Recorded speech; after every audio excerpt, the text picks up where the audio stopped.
ఏం చేస్తున్నారు ఎస్ఐ? నేరం ఒప్పుకున్నారని చెప్పారు కదా, అయినా కానీ గణపతిని ఎందుకు కొడుతున్నారు? చిన్న పిల్లల్ని చంపేశాడు సార్. వీడిని చూస్తుంటే ఒళ్ళు మండిపోతుంది.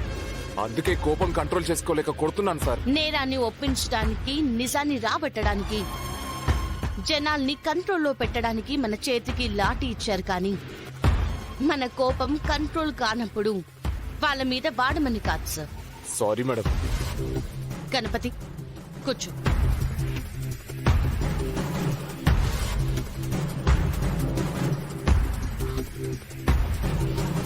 వాటర్ ఏమైనా కావాలా? వద్దు మేడం. సరే,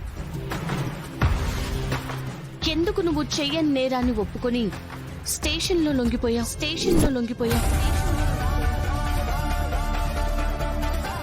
చెయ్యని నేరమేంటి మేడం?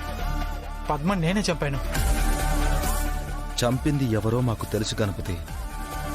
నిన్ను ఎవరు ఇక్కడికి పంపించారో కూడా నాకు తెలుసు. కానీ ఇలాంటి నేరంలో లొంగిపోవడానికి నువ్వెందుకు ఒప్పుకున్నావో నాకు తెలీదు, అంతే. అది చెప్పు చాలా. ఏం మాట్లాడుతున్నారు మేడం?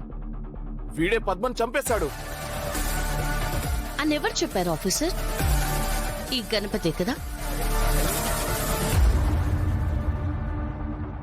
గణపతి అబద్ధం చెప్తున్నాడు.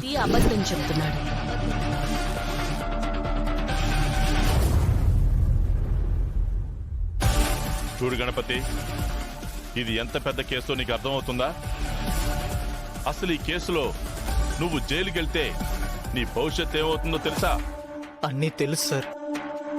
పద్మను ప్రేమించాను, నా వల్లే కడుపు వచ్చిందని చెప్పింది. చిన్నపిల్ల, బయటికి తెలిస్తే గొడవ అవుతుందని కడుపు తీయద్దామంటే తను ఒప్పుకోలేదు సార్. ఆవేశంలో చంపేశాను సార్.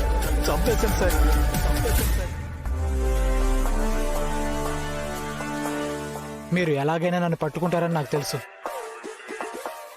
మీరు నన్ను వెతుక్కుంటూ వచ్చి ఎక్కడ నన్ను ఎన్కౌంటర్ చేస్తారనే భయంతోనే నేనే వచ్చి లొంగిపోయాను సార్.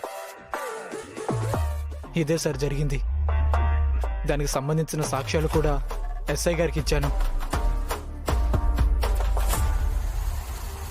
మీరేమనుకుంటున్నారు ఎస్ఐ గారు? నాకైతే ఈ గణపతి చెప్తుంది నిజమనిపిస్తుంది మేడం.